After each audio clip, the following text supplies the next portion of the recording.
So, everyone, this is going to be episode 1 of You Know What They Say with Faramar, as well as my friend Soul, gonna be chiming in with us and just kind of talking about some stuff that we enjoy with WoW, some things we don't enjoy with WoW, and kind of everything in between. So this isn't, professionally set up or anything like that. So this could go off the rails real fast. Likely will go off the rails very fast. Yeah, likely will go in a direction we might not anticipate.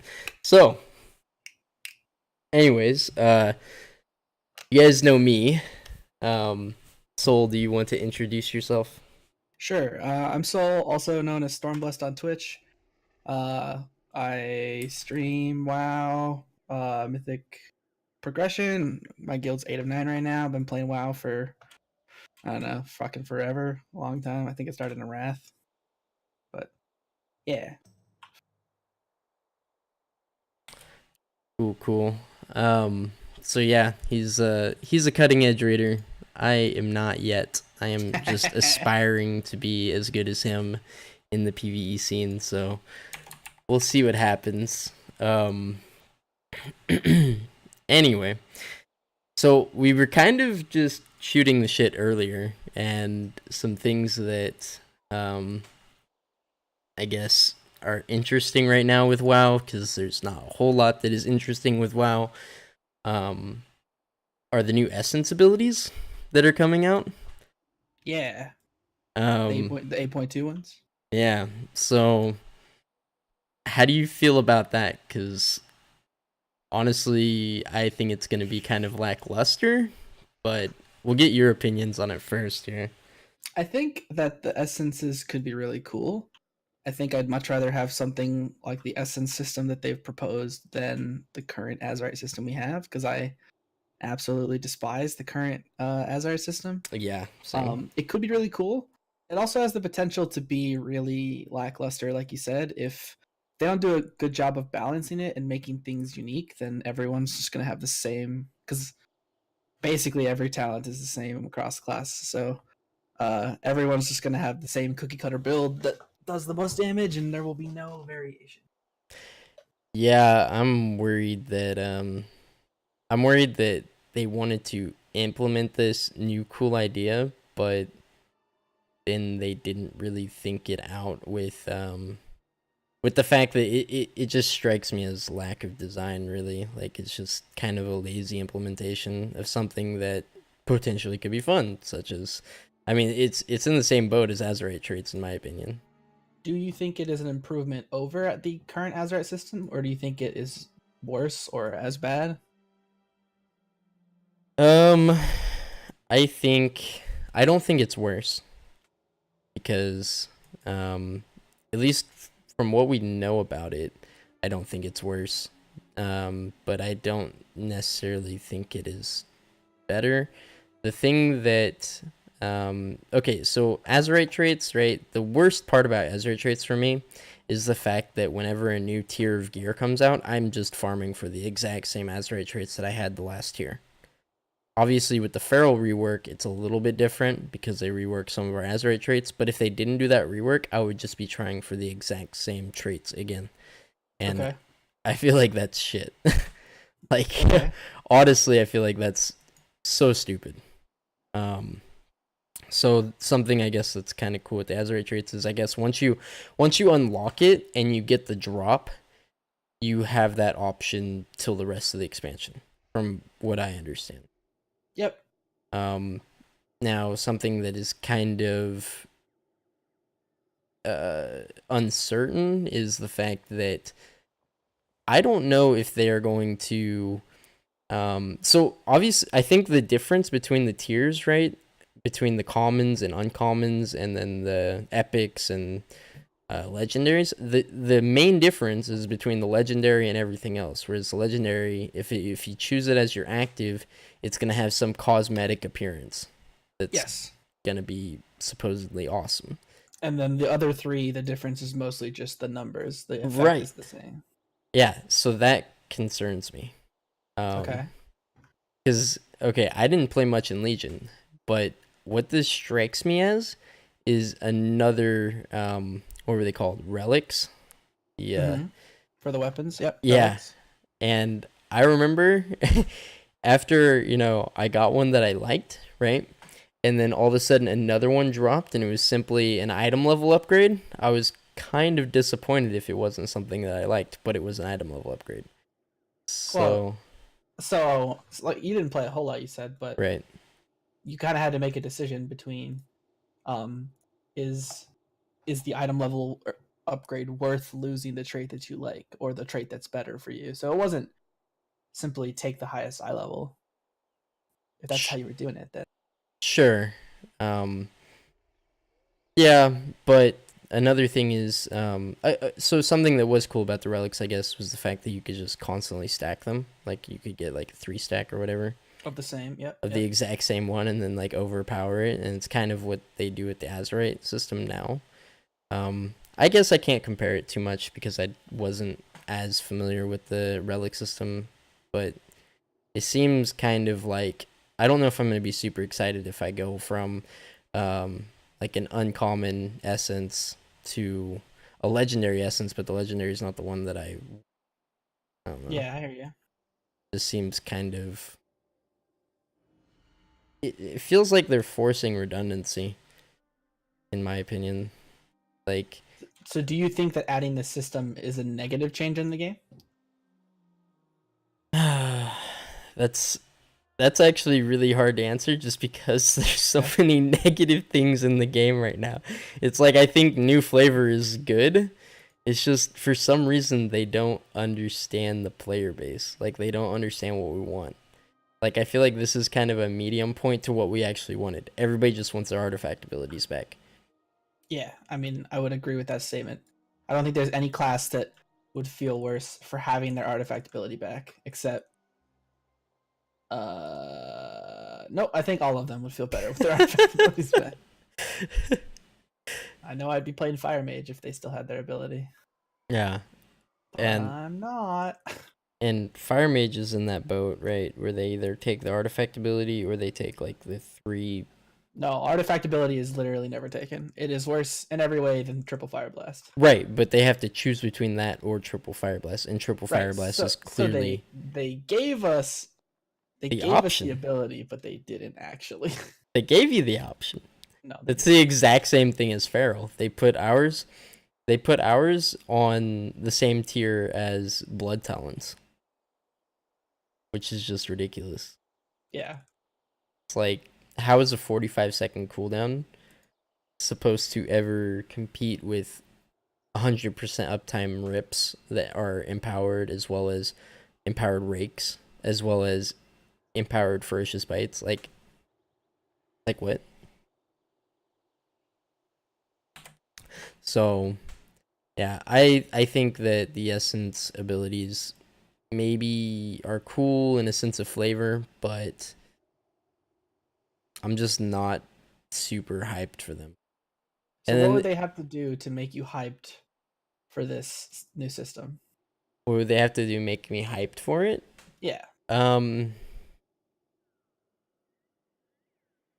Is there a way they could make you hyped for this new system? well, doesn't this kind of so all right, so I'm actually looking at the site right now. This is the link that I sent you earlier. Okay. So they released where the drop locations are for the essences. Now I don't think. Okay, so apparently all of them will drop with 100% success, or they all have a 100% success of dropping, except legendaries. Based on what I'm reading here, it says Blizzard has stated the uncommon, rare, and epic versions of the essence will be deterministic. However, legendary version may not drop with a 100% success rate because it is only a cosmetic upgrade. Okay, so everything except the legendary comes guaranteed. Is that what I'm hearing? provided you Right. complete the content that it comes from. Yeah, exactly. Which Is that correct? did I mute? Oh, I muted on accident. Sorry. No So worries. yeah, that's exactly that's how I'm getting it, but that doesn't make sense in terms of like if you look at the very first one, Vision of Perfection, it says complete the Najatar zone achievement. How is that not a 100% drop? Well, so that's for the legendary one. Yeah. There's probably other ways to get it. Hmm. Maybe you have to They complete it before it will start dropping or something. maybe that could make sense. I don't think that they would make something that's a one-time drop that is not a repeatable. That's not guaranteed and not repeatable. There we go. Right. That doesn't actually make any sense. I don't think they've ever done anything like that before, have they?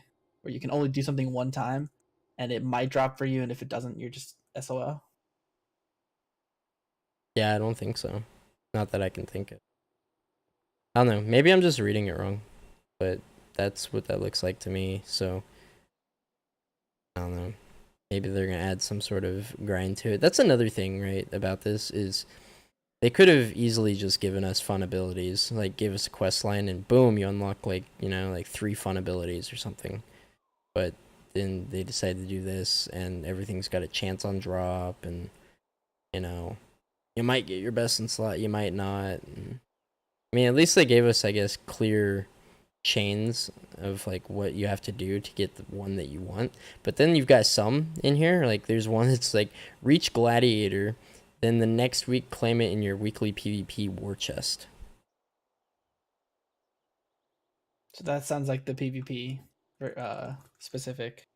Yeah, but what if I don't know. I feel like PvEers are gonna get pissed about that. What, that yours is guaranteed and theirs might not be? I mean, that and that's one that PvEers will never get. Gladiator is literally one of the hardest achievements to get in the game. Sure. But I So mean, there's a gear set for Gladiator every season, and most PvEers don't complain about they can't get it. it's not a gear set. There's a mount. There's not a gear set, but this is like a game changing like Yeah, ability. there's a gear color for Glad. Oh, is that not in this expansion at all? No, you only have to get 1800 for the gear anymore. Okay. Like the gear has You don't hear people complaining about not getting a mount because they didn't get Gladiator, unless they are PvPers. so there's actually an argument that Deep Shades had made. Anybody that's not familiar with Deep Shades, he's the main warlock for Method. Method, yeah. He actually made an argument the other day on his stream talking about how something that kind of pisses him off, and he's been Gladiator before a few times, but is the fact that a lot of the high end like rating mounts that he gets can just be farmed in later expansions. Sure, and then you can't do that for Gladiator. Yeah, so that's one of the things that ticks him off about the PvE, mounts, but not PvP. Like he's adamant that any gladiator mount is cooler than any single PvE mount, just Because because. you can't get it anymore. Yeah. Well, there's some PvE mounts you can't get anymore, but I see the point he's making. I mean, there's not many. Like if you think about it, there's sure, but there are some. like my Swift Rizashi Raptor. You can't farm it anymore, but you can buy it off Blackwalk Shamark's house. Sure, but like if you did challenge mode and mop and got the phoenixes, you cannot get those off the auction house. And Sure. You can't get them anymore. Sure. Yeah. So that's true. there are some PvE mounts out there that you can no longer acquire. I will concede that the majority of them, yeah, you can just go and farm Arthas for Invincible now. Right. Not that he'll ever drop because he doesn't exist, but Yeah. So I don't know. I feel like that one's gonna tick some PvEers off, especially if that's like a best in slot for some class. I don't know. Azeroth's Undying Gift. Is it? I want to see what it does actually. Azeroth's Undying Gift. So the on use is a 45-second cooldown. It's instant cast. Oh, so this one's not gonna be. Maybe for tanks, it reduces all damage you take by 40% for 2 seconds, and then 20% for next 2 seconds. yeah, so that would only be useful for tanks. Dude, that's gonna be ridiculous. Sure, but what are the tank ones? I'm willing to bet that the tank ones would probably compete with that. Let me see. Is tank north or south? Okay. So Anima of Life and Death is the 2-minute cooldown major power. So this is the on use version. Oh, I didn't even read the passive portion of that one. So the passive for the PvEP one is when you fall below 35% health, gain 15k armor for 4 seconds, then 75 for the next 4 seconds. That's really shitty. That one's just doesn't bad. even affect spell damage. Right. Armor in PvP is a joke. Hmm. I mean, you've got warlocks that have cloth armor, but they've got the same equivalent of almost plate armor. They did have plate armor before the nerf. I don't know. Armor in PvP. A shit concept. Just because they've butchered it. So for tanking, you've got like Anima of Life and Death, which is 2-minute cooldown. Draw upon your vitality to see your foe, sacrificing 10% of your max health to deal fire damage to all enemies equal to that amount. Heals for 10% of your max health per enemy hit on a maximum of 50%. So it's kind of like a 50% heal. That's pretty strong. Yeah. Assuming you're against 5 enemies, yeah. I mean, regardless. Right. I mean, if you use it... Percentage heal on a tank's going to be stronger than it is on you or me. Yeah, but if you use that on, like, a raid, like a single boss, right? It's a negative. Like, it's 0% gained, right? No, it's one mob, so that's 10%. Yeah, but you sacrifice 10% of your health first. Ah. So I guess it just does damage. 0. All it's doing is dealing damage. You don't gain any health off that.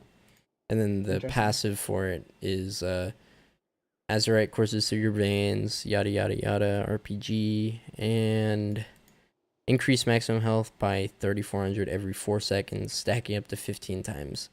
This is lost if you drop below 35% health.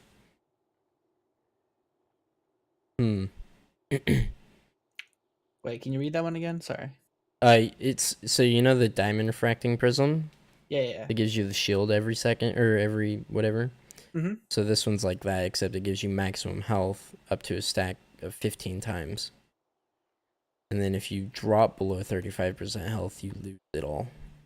Which sounds like... So it's constant mitigation provided you don't drop below a certain threshold. That is really good for a lot of tanks.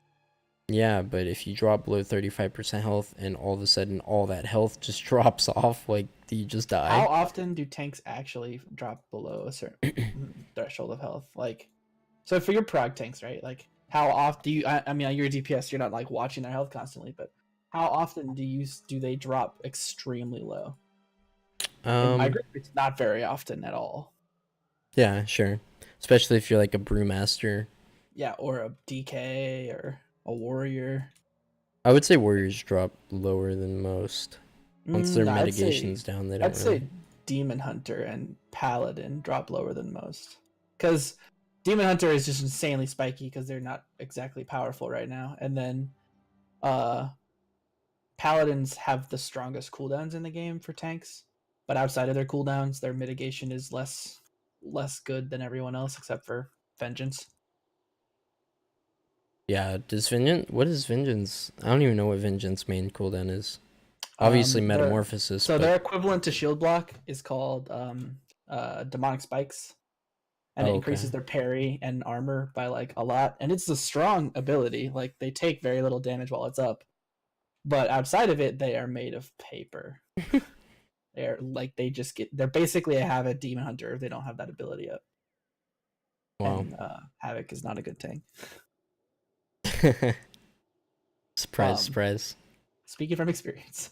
So I think that I don't know, it could be strong. I don't know. I think that Blizzard will probably do a decent job of balancing it such that you don't have to farm Gladiator to be an effective mythic tank, right? Like I don't think it's going to be that egregious. Sure. Could maybe it be poorly balanced on launch? Yeah, but they'll hotfix it. They should balance it before launch. Do not mistake my statement for me thinking that it's fine if they don't balance this stuff. That's absolutely not the case. But I think that if it's not correctly balanced, they will patch it as fast as possible. Sure. Because this is supposed to be like an integral part of your class going forward. I think they're going to try to make it pretty well balanced. And that is, I guess, okay. I guess that also is just for the legendary one anyway. Sure. So you can get the lower ones pretty easily if you're a PvEer. So I guess that's okay. I don't know. I just feel like it's gonna be. So my question is, do you think that this change to the Azerite system is enough to make BFA recover and be remembered eventually as a good expansion? Or do you think that it's just so far gone there's nothing they can do to save the expansion at this point? I mean, this is literally the only alteration they're making, right? We're still gonna have the rings on our gear, right? Yeah, but you're not gonna have to grind Azerite for that anymore. Your Azerite level will hit 50 or whatever, and then no matter what you get past 50 for your necklace, the Azerite gear that drops will have all rings equipable. Okay, gotcha. That's actually a huge improvement. Yep, I agree. Because that do you think though that this is enough to save the expansion in the eyes of the public, or is it going to be remembered as Wad's little brother for the rest of time? Wad's little brother. I mean, I mean, honestly, don't even get started on the storyline of the expansion. Well, yeah, the storyline is Wad, but no, sorry, the storyline is Mop. But in terms of the game mechanics, I guess it has potential to save it.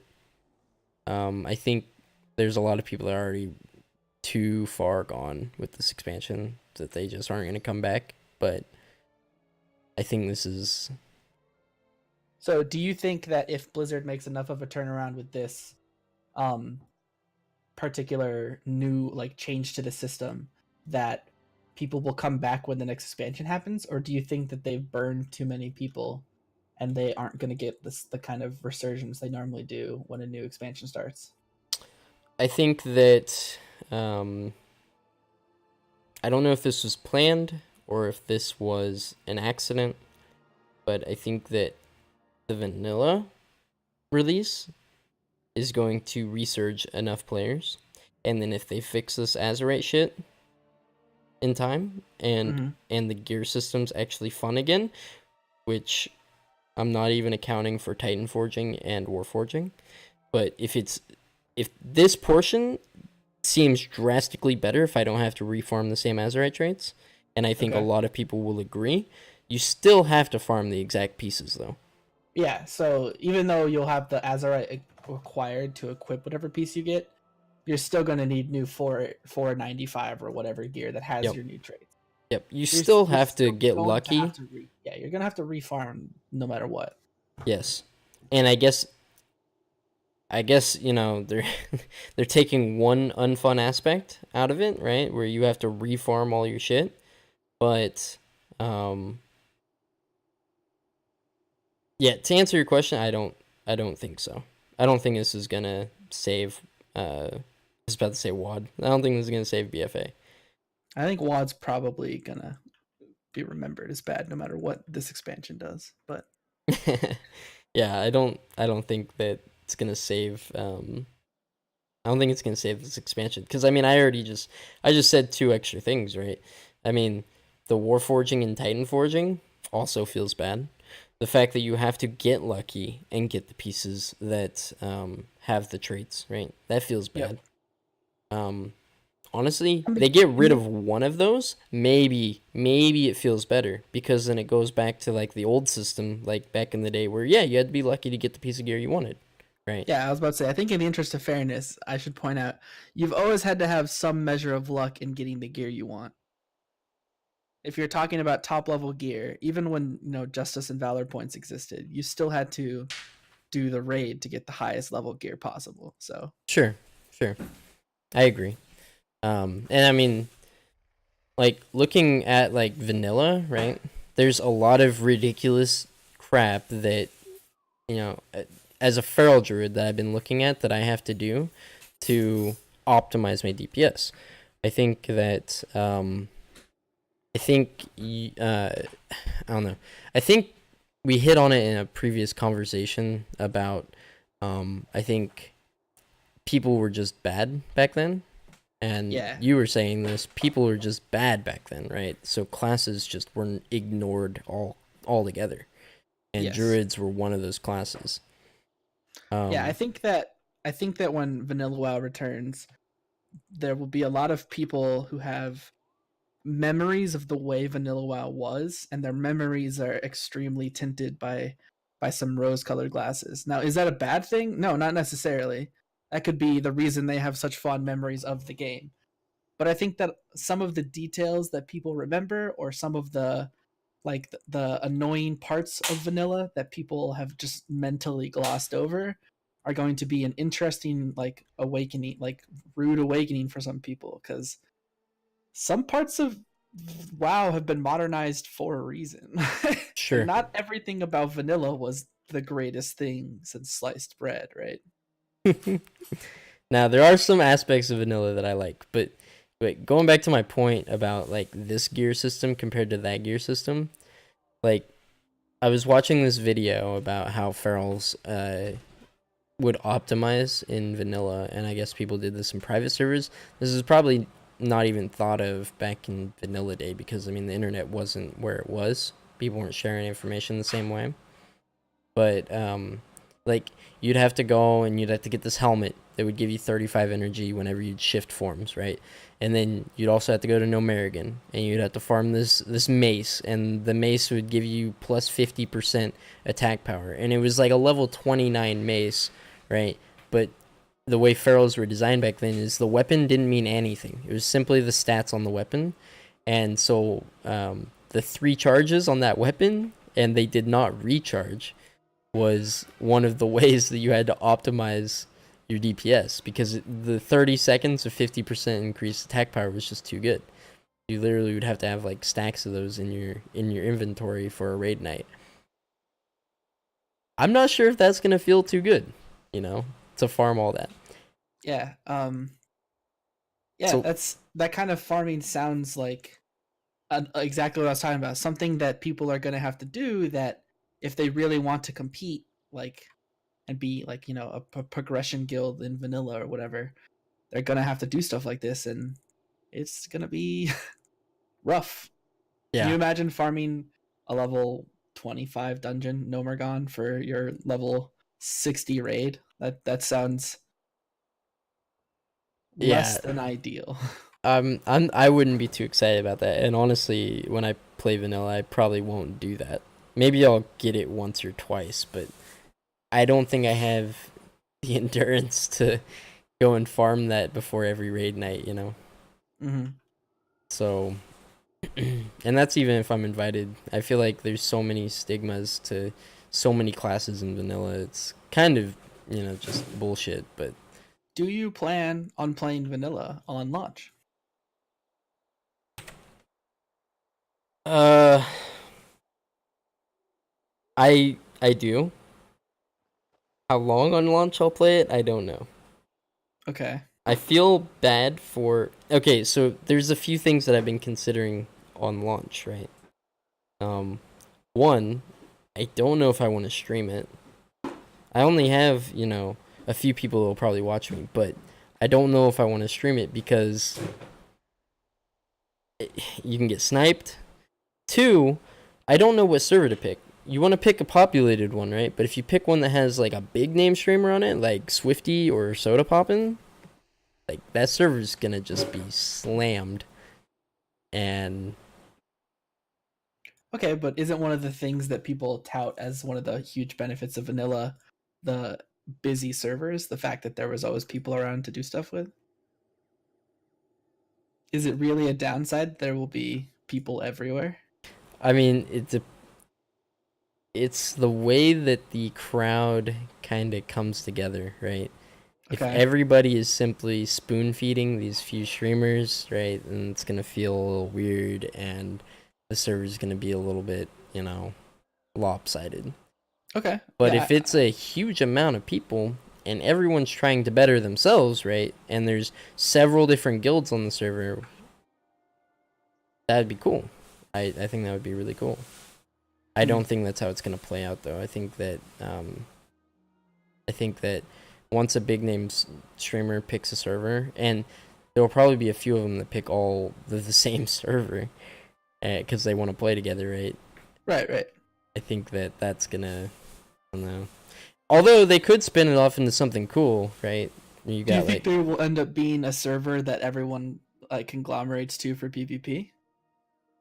Like okay, Kel'Thuzad on like before they merged all the battle groups, right? So if you don't remember, battle groups were a thing up until I think MOP is when they started to abolish them and just made everything cross server. But being in a battle group, you would only play PvP with people from your battle group.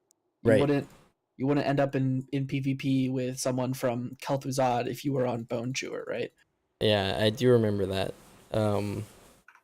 Like yeah, I do remember that, and I do So think they got rid of it. I think it was Mop actually. I think you're right yeah, about that. so do you think that they will re-implement battle groups? I mean, it sounds like they're trying to make everything exactly like vanilla, right? So that would mean that they are going to re-implement battle groups. Do you think the fact that do you think streamers will attract people to a specific PvP server, or do you think that servers will naturally pop up and become like the place to go for PvP, kind of like they did back in the day? I don't think that in vanilla battle groups were a thing, were they? Because It was everybody just had their yeah, own no, it was your battlegrounds and individual server. right. Yeah, So, so oh, I see okay, what you're saying. So you're saying, do I think they're actually? How are they gonna like bring the servers together like that? if they I do at all. If they don't, do you think that people will go to the servers that streamers are on, or do you think that they will go to just high pop servers like Illidan and Sargeras? so haven't they already said that they're not gonna allow for server transferring or faction changing? Server transfer was allowed, wasn't it, back in vanilla? I think you had to like it was a very elongated process, but I Yeah, don't. it didn't happen in an hour like it does now, but you could Right. still do it. Okay. I thought that they were going to eliminate that. And then another thing that they talked about was faction locking the PvP servers. Um, So but you if they can't allow swap. for the server transfers, then that could be different. I still think that people are going to try and all come to the same servers, though. I think Okay. there's going to be the high pop servers like you're talking about. Um, just because nobody wants to pay for a server transfer, right? So the way to have the best experience is to play on the server that has the most people. So if vanilla starts dying out, then you At still least you're somewhere where there's a bunch of people. exactly like you're less likely to be impacted and then have to do a server transfer or something like that. Okay. Um, and then another thing about the high pop servers at the beginning, it's not going to be that big a deal for launch night because they are going to be doing sharding at the start. So But okay, so here's my thing. The reason I'm not going to play vanilla on launch, sure. and even with sharding, the way they shard people now is they'll put, anywhere from 20 to 100 people on a shard. If there are let's say that I want to play as Horde. There's only 4 races and they put 100 people on my shard. That still puts 20 people in the starting zone with me. And if you played vanilla, cuz I started with my own account in Wrath, but I did play vanilla and BC cuz I had friends and family who had it and I loved playing the game even then, so I'd go over to their place and play. If you played during that time, there was there was awful respawn rates, drop rates, everything about getting quests done was hard. So if I have to share 2 mobs with 20 people Hey, and what's up, each one of them has a Vinny and 1 in Nix? 10 chance of dropping that bear tail, you will never get a quest done. That's true. That's So I true. think that I will probably not play on launch because I don't want to have to fight everyone and their mother for everything I do in the game. I guess that's something that I actually didn't even think about. Really, is the fact that one, if you are grouping with friends, right? You're joining a group with friends on the start, and you're trying to just quest together and stuff. The drop rates aren't shared, so yeah, there's definitely that. And I do have memories of doing quests back in vanilla where it would take me 45 minutes for one drop. like Yeah, a there's also, so you mentioned playing with friends, and the way loot works now, right? If I do a quest with you, and bear number 6 drops his tail, and we need to go loot it, we can both loot that bear and get the piece of gear. In Right. vanilla, whichever one of us loots the bear first gets the tail, and the other is entirely SOL. So even playing with friends, which granted, because combat is so difficult in vanilla, does speed things up, even playing with friends is punishing because you have to share. You need twice as many items. That's true. And yeah, yeah, no, that's a huge headache as well. So somebody in my stream actually just commented. They said that they wanted to see the old feral slash guardian quests back in the day. That is something that I'm excited for as well. Okay. So did you level up in vanilla? The highest level I ever got in vanilla was a level 12 hunter. Okay. So I don't know what the hunter equivalent of this was, but when I started playing, I first leveled a warrior, and the warriors, once you hit level 20, you got this quest, and it was like super epic. You'd have to go kill this thing.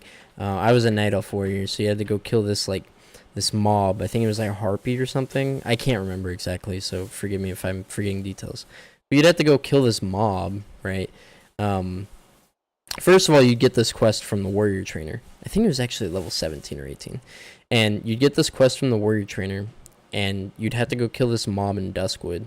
Or not Duskwood, Aberdeen, Darkshire. I'm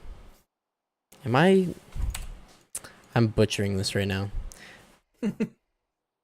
Dark Shore. Anyway, you'd have to go kill this mob. Alliance and vanilla, yeah, I played Alliance. So, you'd have to kill this thing in Darkshore, and then get this special ore, and then you'd have to take it to the Dwarfen Iron Forge, and then you'd have to take it to, I don't even remember. It was some place in Westfall, and you'd have to go everywhere, and you're just like a level like 17 or 18, and you'd forge this sword, and it was just this blue sword, and blues back then were amazing. But yeah, and druids, what they had is when you hit level 10, you'd have to do this specific quest where you'd go to Moonglade, and yeah, I know the druid stuff a little bit better. You'd have to go to the Moonglade, and you'd have to find the bear spirit, and talk to him, and he'd give you this quest. You'd have to go and kill some stuff and protect this druid that wanted to like restore some of nature and stuff, and you'd unlock your bear form. You didn't get it just at level 10. And then you'd have to do the same thing. There's a lot of really cool quests like that in vanilla. Yeah, like the class specific quests were so good. And the hunter equivalent was actually you didn't have a pet in vanilla until you hit level 10. You actually were a melee hunter only. You only had Raptor Strike and Clip the Wing. Oh, that's right, yeah. You had to level all the way to 10 as a melee character, and at level 10, you learned how to use bows or guns, depending on your race, and you learned how to tame a pet. And then you actually had to take care of the pet all the time. You don't have to do anything to take care of your pet in today's WoW. But in vanilla, you had to feed your pet. You had to, if it died, it would get mad at you, like all kinds of stuff like that. So yeah, there's a lot of interesting flavor quests from vanilla that sound really cool. And I think that will be a fond memory for people going back and doing that kind of thing, or embarking, or like a later game version of what we're talking about is when you started raiding, when you did Encourage. There were tomes that would drop out of Encourage that would have a quest for your class. They were like Tome of the Elements or whatever, and then it was like power or fortitude. Not fortitude. I don't know. I didn't raid, but like there were tomes that would drop that you would have to go learn how to do this whole quest line to get that spell in your spell book. You couldn't just go to a trainer to learn it. Oh right, I know what you're talking about. Yeah. I think those kinds of quests will be like some of the best content available in vanilla. And they sound really exciting to do again, especially if you never got to do them in the first place. Like having a a quest to get your flight form, or I guess that was BC. Yeah. A quest to get your epic mount, having a quest to get your super powerful, cooldown or whatever. Like, that sounds really cool. I mean, it's part of the RPG experience, right? Like, Yep. it brings you closer to your character, right? Is there anything from vanilla that you think people will not like? I think there's a lot of things from vanilla people are not gonna like. I mean, we already hit on one, not having shared group looting. Yeah, okay. That's gonna be a big one. Okay. What's the one that which one do you think will be the most annoying thing for people to have to deal with? The most annoying? Sure. You had to pick just one thing off the top of your head that you think will piss off the most people. What would it be? Damn. I would have to say, think one of the things, and I'm not as affected by this as a druid, but I think one of the things that's gonna piss a lot of people off is the regency you have to get to cast certain spells.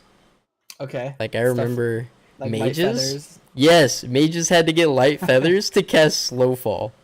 Dude, I remember I would sell light feathers. That's how I made gold. Light feathers only drop from 6 zones in the game, in case you're curious. Back then. And they were needed by both mage and priest, not just mage. Yeah. Oh, priests need them for levitate. Yep. Those things were the worst. But yeah, reagents for spells. I think that's going to be probably one of the biggest things that's going to tick people off. Okay. Another thing that's going to tick people off, ninja looting. Oh, right, because anyone can click it, and then if one person grabs it, you can't trade it. Yeah, I think ninja looting. I think that's going to piss a lot of people off. And the way, okay, think about it, man. People would do it back then just because they were assholes, right? And then they would get blacklisted on the server.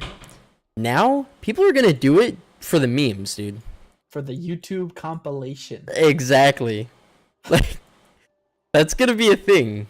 People are going to just be trolling and ninja looting everything for the memes. Hunters, man, need on everything. Well, yeah, but I mean, you mentioned stat sticks, right? Every weapon is a hunter weapon because everything is a stat stick for a hunter. And if you weren't aware, in vanilla, hunters still had mana, so they would run out of mana probably 20 seconds into a fight, and then they just had to auto shot. So to them, stats are the most important thing in the game because stats are what influence your auto attack damage, and they auto attack a lot. Yeah, dude, I was watching some of like the world first like videos from way back in the day, and there was one that they were doing Nefarian, and it was from a hunter perspective, and he starts out the fight and he's like casting like oh shoot, was it called Arcane Shot back then? Yep, Arcane Shot. He's like clicking on the abilities too, like he's clicking them, like it's really comedic. But he's like clicking Arcane Shot like once every minute so he doesn't run out of mana. It's really funny. It's so slow paced. You could do with that was you could D-rank your spells. So instead of casting Arcane Shot level 5, you cast Arcane Shot level 2. Oh, it does right. Less damage, but it costs less mana. True. It's something that every healer had to do. And that's something like mages did too. Like they would take like rank 1 Frostbolt. Rank 1 Frostbolt. So that they could just freeze people but not lose mana over it. Yeah. How do you feel about a world where frost mages have access to a hard stun on a 30-second cooldown? Because deep freeze is a thing. That was still in the game. Is deep freeze in vanilla? Uh-huh. Oh man. How to ruin a PvPer's day in one simple sentence. Wow. Man, I didn't know deep freeze was in vanilla. Oh man. Yeah, deep freeze is pretty much the only way. Like... Well, yeah, because back in vanilla, Frostmage could only do PvP. There was no PvE for them because you couldn't freeze bosses, and they didn't have Flurry or what's it called, Fingers of Frost, so they weren't doing frozen damage to bosses. Right. And as a result, Right. they were just Frostbolt machines. Yeah, they did not pump like much at all. Yep. Another thing that is in vanilla is weapon skills. And now this doesn't really affect you as a druid because everything you do is unarmed anyways.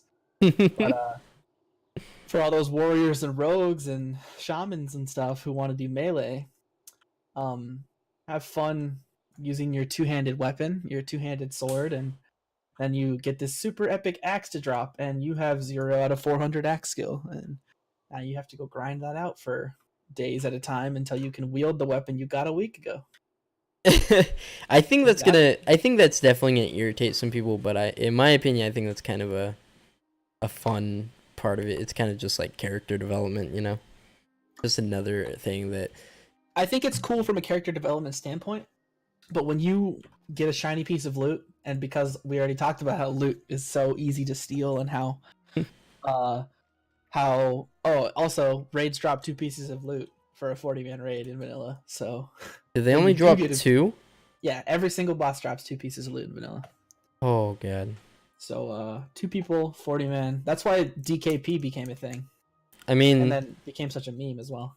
I mean, it's kind of cool because I remember walking around and I made the venture over to Stormwind from you would take the docks from Aberdeen over to the wetlands Okay. and then or Theramore or whatever, and then you'd basically have to do a death run, not a death run, but you would die a lot along the way from wetlands all the way down through I guess I can open this on the map as I'm talking about it, but basically you would run all the way from Theramore to Stormwind.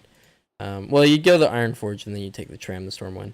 But I remember coming out of Stormwind one time and there was just this warrior and he was just sitting like on his Sabertooth mount, like the epic one. Okay, so that's already badass. And then I inspect him, he's got 1 epic. I was like, holy shit. That's so cool. And yeah, I guess that's why. Yeah, I don't know. Yep. Having a piece of epic gear was insanely It was epic. cool. Yeah, it was actually epic. I feel like they've That's like diluted that a legendaries lot. up until Cataclysm. Like legendaries were Yeah, so dude. cool, and then they added a legendary you could get from a quest line, more than one actually in Cata, and then ever since then they've gotten less and less cool. Even at least the quest line in Kata was similar to the one that they did in Wrath, right? I didn't mind the quest lines because it required dedication, right? You'd have to farm the raids and Over and over again, yeah. yeah. And clearly only experienced raiders got them. So I thought that kind of formula to get a legendary was pretty cool still. But the thing that I disliked with legendaries was in Mists of Pandaria when they made the cape. I wasn't somebody that bought into that. I don't even have the cape. I was pretty adamant against that. I rated cutting edge, or it wasn't cutting edge at the time until well, Mythic Siege, yeah. Yeah, but it wasn't called cutting edge until Oh, sure. the next X pack came out. So Sure. I rated progression, which is just what we called it back then. I rated progression back then, so I had to have the cape on all 3 specs, which was expensive as hell.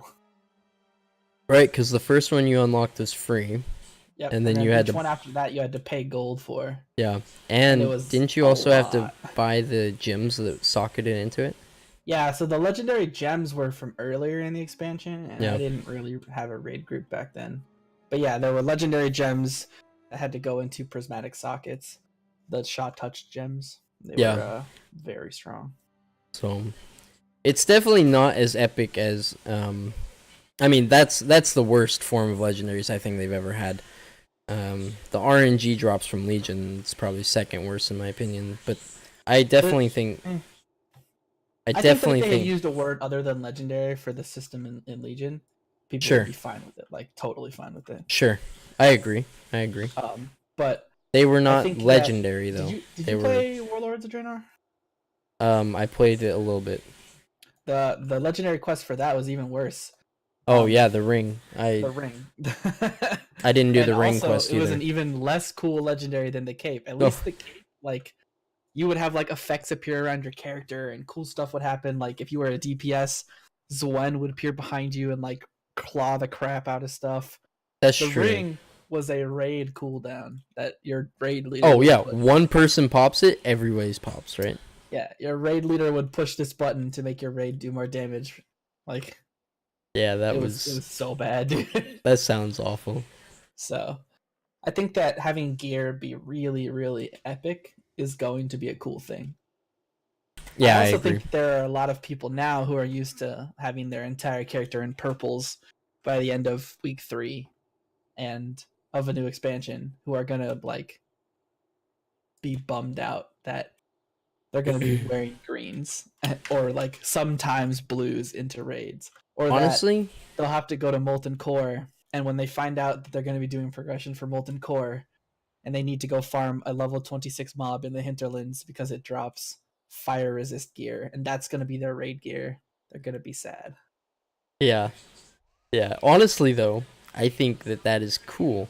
Like, I don't know. I like the idea that as a feral druid, my best in slot helmet is a fucking level 30 blue helmet. Like, I don't know. I think that's kind of cool. It's kind of like it makes the world a little bit bigger, right? I would never go out and seek that helmet otherwise, Well, right? I think most people back then didn't even know about the helmet. Sure. Sure. Thoughtbot, the predecessor to Wowhead, was very primitive. Sure.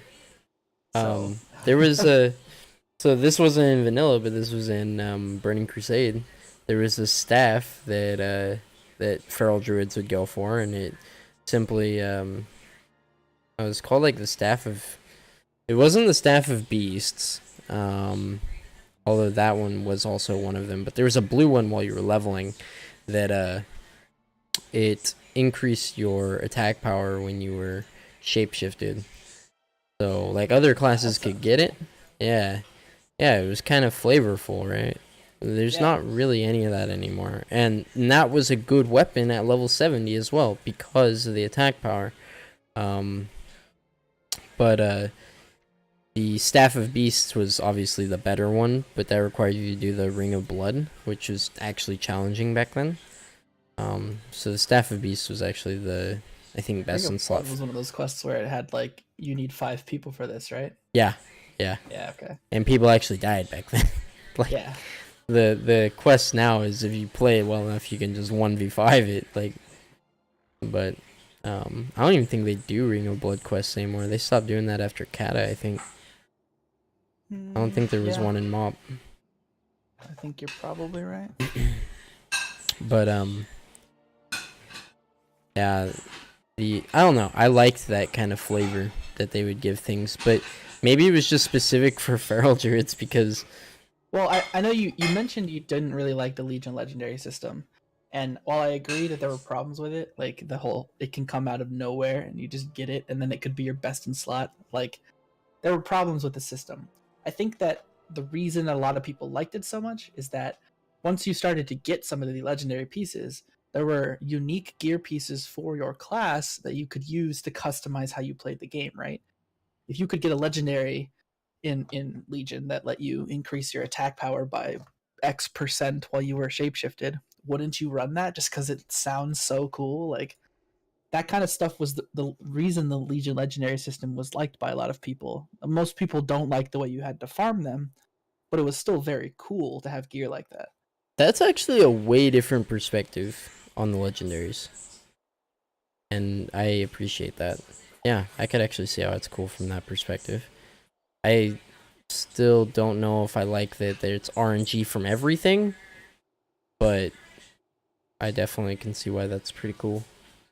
Yeah, like I absolutely acknowledge that they sucked to farm. I rated cutting or AOTC. Not I didn't write Cutting Edge till this expansion, but I rated AOTC the entire expansion, and as a frost mage who did not have the time warp ring, my damage was like so much worse than other players until I got it because I just didn't have my best in slot legendary. We had a warlock in the guild who is a very skilled player, and he was like my serious competition on the guild for like best DPS. And he had his corruption gloves and his uh shard refund belt, and as a result, I just couldn't keep up with him. Are you talking about But then Orktar? no, Jed. Orktar Oh. played monk Oh, okay. in Legion. But he didn't raid consistently, kind of like this expansion. He just kind of pops in and out of the game whenever he feels like it. This is Jed, if you've never met Jed. Jed Klaus. But as soon as I got my ring out of Tomb, suddenly it was a fight again, right? Him and me were neck and neck on every fight just because, I had the damage now to keep up with him. And that was really fun. Like, farming it and not having it and being behind was bad. But as soon as I got it and it added this element of competition to the game, that was really cool to me. Right. So I think that the system with at the end of Legion, they had the vendor, right? The one you could get legendaries from for Titan essences. I think that if that system had been in the game the whole time and you could like earn those essences at a greatly reduced rate, like you could get hundreds of them in a week at the end of the expansion. If you could have gotten like 10 a week and then worked towards your whatever legendary you want first, that would have been really cool. They just didn't implement it until the very end because they're Blizzard.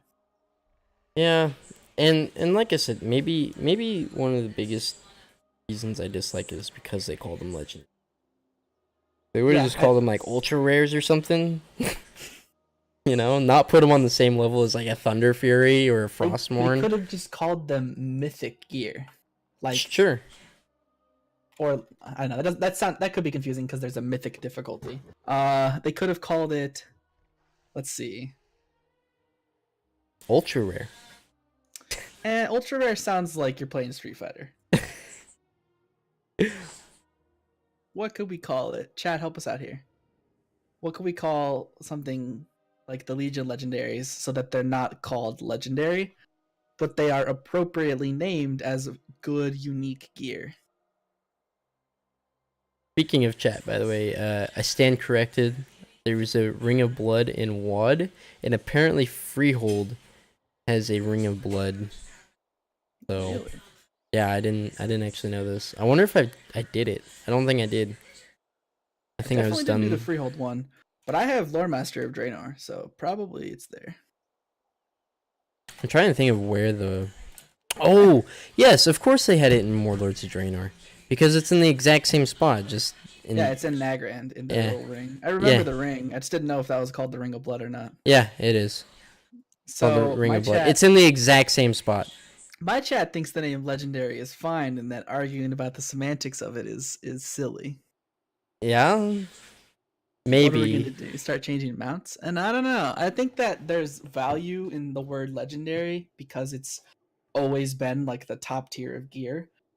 Trying to assign that name to something that is as run of the mill as the legendaries in Legion is not reverent enough, if that makes sense. But I also think that like I loved the Legion legendaries, so like most people who complain about it, I'm just like, yeah, but they were awesome. Oh, so he's talking about with Freehold is like the turtle part Oh, before well, yeah, before the second to last Sharknado boss. guy. Yeah.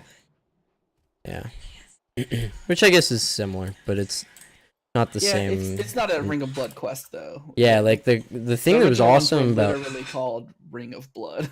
yeah, the thing that was awesome about the Ring of Blood questlines was you would do them and it gave you massive XP, but then once you got to the last one, it would give you like a really An cool item. looking weapon as Yeah. well as a good weapon that you could use at max level.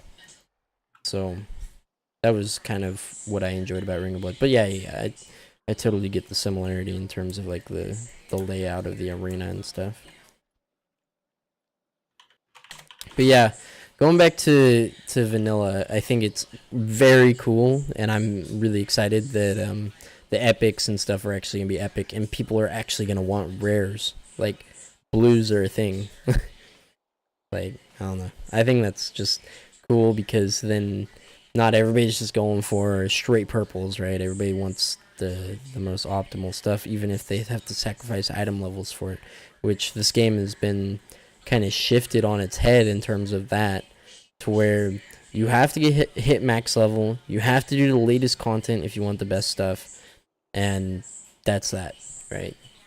Yeah, I mean to raid, you still had to be max level in vanilla, but I because the mean, yeah, achievement quests were all level 60 quests. of But course, but you don't have, like, nowadays you don't have level 120s farming, right, like warlords of temple Den on normal or difficulty. that, yeah, if you want to go that far back, right? Like, I wouldn't expect a level 60 item to be best in slot at 120, but maybe, I don't know, a level Well, 112 even like item. Temple of Sethralus, right? You're not going to farm Temple of Sethralus on normal as a max level character because there's nothing in there that's going to drop that could be best for you.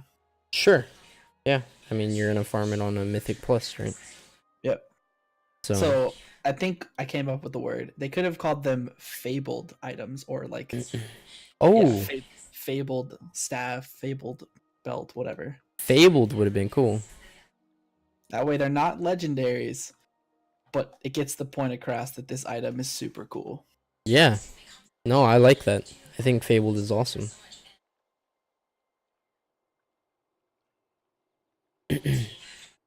Yeah. So that's going to be really cool about vanilla. And So go ahead. Go for it. No, go ahead. I was just going to say while there's going to be parts of that I think piss some people off, I think that there's going to be way more people that are excited, at least from my perspective, and I think it sounds like from your perspective as well, and maybe the majority of players are going to think that, the cool stuff is, Yeah, I think I'll find a lot less pleasure in vanilla from the multiplayer aspect of it. I think that the innovations they've added to the current current version of WoW have been very good and very much welcome to improving the game. I think that WoW vanilla, especially because like when WoW vanilla was out, like we've talked about, there was like Thoughtbot kind of, but like everything back then was just kind of like no one knew what they were doing. I think vanilla WoW will be a lot better when experienced either solo or just like one or two friends. Not you can be in a guild or whatever, but not like, not trying to push raids, just exploring, right? Just figuring stuff out, playing the game, just, going around and asking like, how do I get to this place without going and Googling it? I think that kind of stuff will be a lot more interesting to me when it comes to vanilla WoW than, trying to get to max level, joining a guild, trying to kill molten core and stuff. I think that the single player RPG with the ability to play with friends will be what kind of piques my interest. Yeah. No, I agree. I think the thing that's going to pique my interest mostly is going to be like the world PvP, like the solo play outside. Tarren Mill. I think that's what I'm going to be focusing on mostly. Yeah. But do you think that so this is something I guess a lot of people are talking about, but do you think that add-ons are going to make the bosses too easy? So I guess the question will come down to what they allow for the add-on API. So like the developer API that they allow for people to make add-ons through is a lot more expansive now than it was back then. And even if they don't include a developer API at all, I think people will still make add-ons to make their lives easier. Like stuff like Healbot, like because healing with non mouse over macros is just annoying. Like stuff like that, or like if you're a paladin going to a raid and you're gonna have to cast Blessing of Kings on your entire raid every 3.5 minutes, not having an add-on to track that kind of stuff is going to make the game really annoying. So I think that even if they don't include a good developer API like they have now, they're going to be add-ons that make the game easier. Do I think DBM or bigwigs will exist? Probably. And I think that will make raiding 100 times easier than having some 21-year-old guy in college yelling more dots. They're gonna have DBM yelling it.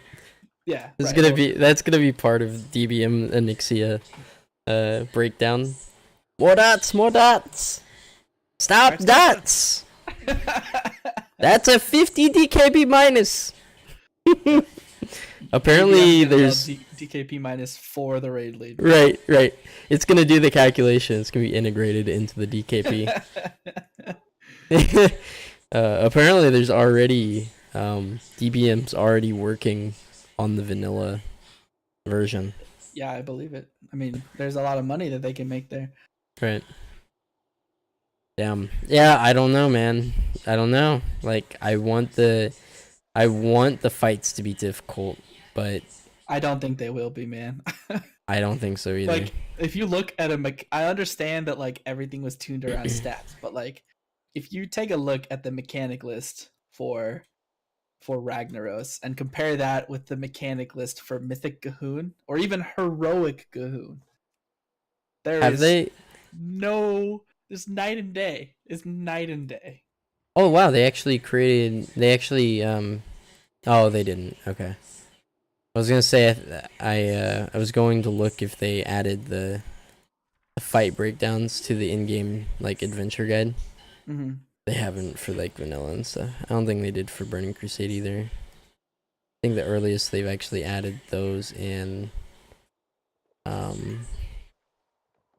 or maybe Wrath? Yeah, I don't know. Maybe it was Kata. Let's see. But yeah. They didn't even have it for Wrath. So I guess Kata's the earliest that they've got the dungeon guide filled out for. But yeah, I agree. I think that a lot of people are already. I mean, how did it work on private servers? I never really followed the private servers. Did they just down the bosses left and right? Like, they definitely downed them faster than they downed them when it was like when vanilla was live. Right. But I don't have the actual knowledge as to how much faster. Yeah. Even without DBM, players are more mechanically adapted. I agree. I think if you took Method and gave them, like a month to level their characters and then figure their characters out at max level, put them in vanilla, and told them they have a month to kill Molten Core, they would have it down in that month, no problem. Molten Core was alive for like 3 months on release, so. Longer than that. Molten Core was alive for, I think it was like 180 days. Is this Cahoon the one that was 3 months? There was one of them in vanilla that was 3 months. Let me see. Sorry. So, all the old gods sound the same. All the old gods sound the same. Yogg-Saron. Yep. Same as Cthulhu. Yogg-Saron, man, that one creeped the crap out of me. That was such a creepy boss. Let's see if I can bring this up over here. Yep, okay. So in that.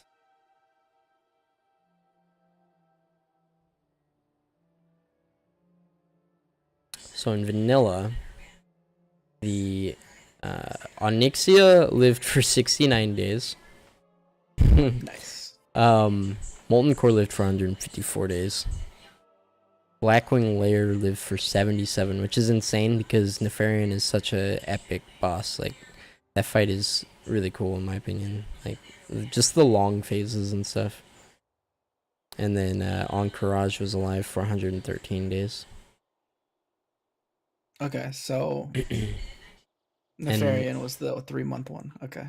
And surprisingly, Nax was alive for 90 days. Yeah, Nax was like the Horseman fight. I remember hearing horror stories about. I didn't do it because I didn't raid then, but right, me neither. But I've heard that the Horseman fight was like you need 4 tanks for this. Yeah, it is, isn't it? It's kind of crazy to me that the Nax stayed alive for 90 days compared to Molten Core, which was 154 days.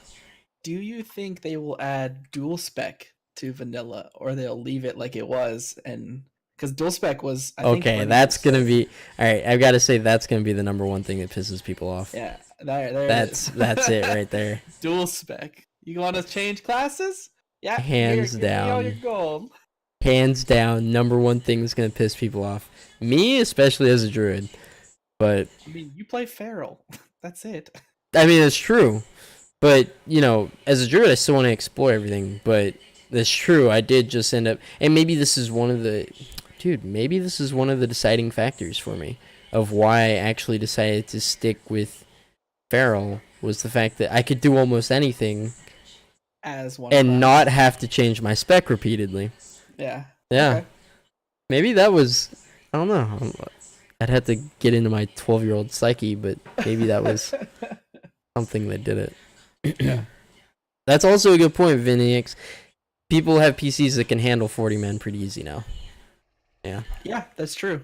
I agree. That was Back on definitely a struggle Windows back XP then. box that had Yeah. 512 megabytes of RAM. That was a high-end computer back then. Yeah. It's definitely so it was and I didn't play back then, but I imagine, you know, from everything everybody's told me, that finding 40 players was hard back then, and that's got to be part of it, right? It's just so many people couldn't even handle the game. So I imagine 40 people now is going to be pretty easy. Do you think this is okay? Do you think this is just going to be over in like once they release Nax and people down Nax? Do you think it's just over? Do you think a lot of people are just going to quit? I feel like a lot of people aim for goals when they play a game like this, and if your goal is to down, Nax, cool. What do you do when you've completed your goal? Like, if you get Nax down, you already have an epic mount. What else is there left to do? Level a new character, I guess. See, Level this up is another druid because you want to play balance this time. Like, because I don't want to pay the 10 gold to respec. yeah. I mean, this kind of goes back to the question I asked you the other day: is what do you do once you reach the end game of a single player game? Well, I think the difference though is that in a single player game, you play for the story. You're playing for that single player experience. Once you beat the boss, once you beat the game, yeah, you're done. You just stop. But WoW is fundamentally a multiplayer game. I know that just 20 minutes ago I said that I want to play the things I'm most excited for are playing it like a single player RPG with my friends, which yeah, that's true. But I think that for a lot of people, the MMO, the first M is, or sorry, the second M is like the big thing for people. Like, it's a massively multiplayer online game, right? So Right. I think for a lot of people, helping other people play the game, or I don't know, they'll have to find some other reason to continue playing the game, because I don't think that they're gonna stop. Right. And yeah, I mean, that's one of the things that was awesome about Burning Crusade, right? Was the fact that people that had beaten the game, which wasn't very many from what I understand, there was not many people that actually killed Nax or killed Kel'Thuzad. Which is funny because in Wrath it was killed the same day that it was released, but maybe that's some foreshadowing to what's gonna happen in vanilla. Yeah. Depends on if people are at the high enough level and geared at that point, because it was much easier to level and gear yourself out in Wrath than in vanilla. True. I still think that the constraints of vanilla will still exist, just in a lesser state maybe than they would. I don't think people are going to need the same level of optimization, because where they are missing their optimization, they're going to make up in, mechanical abilities. So, like, I did the LFR raid for Molten Core when it came out for the 10-year anniversary, and oh my god, dude. Yeah. I didn't actually feel like there were that many mechanics that were unavoidable. So, like, fire resist gear might not matter at all if you could just dodge every mechanic. Like, yeah, it's if you're capable with DBM of just moving out of the way of the fire every time. Maybe tanks need it.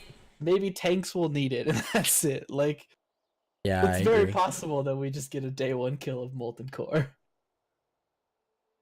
That would be insane. Oh, another thing people are gonna be annoyed with: the people who actually get to the point where they raid, they have to the mobs in a raid and in an instance respawn. They don't stay dead. Oh, right. So clearing Molten Core, if you have to go back to repair or whatever, because there's no repair mount, there's no Jeeves in vanilla. If you have to go back and repair, your guild has to re-clear the instance entrance. Yep. Yep. This game's gonna be impossible. Holy shit, dude. Oh no. Wow. So many things have been forgotten over the years. Like, yeah, like you would pray that your paladin got the DI off so that you guys didn't have to walk back and then, possibly re-clear, because another thing that you could do, because instances were basically just open world content, just inside of a room, right? That's why stuff like mobs would respawn, is you weren't automatically all placed in combat for being in an instance where combat was happening.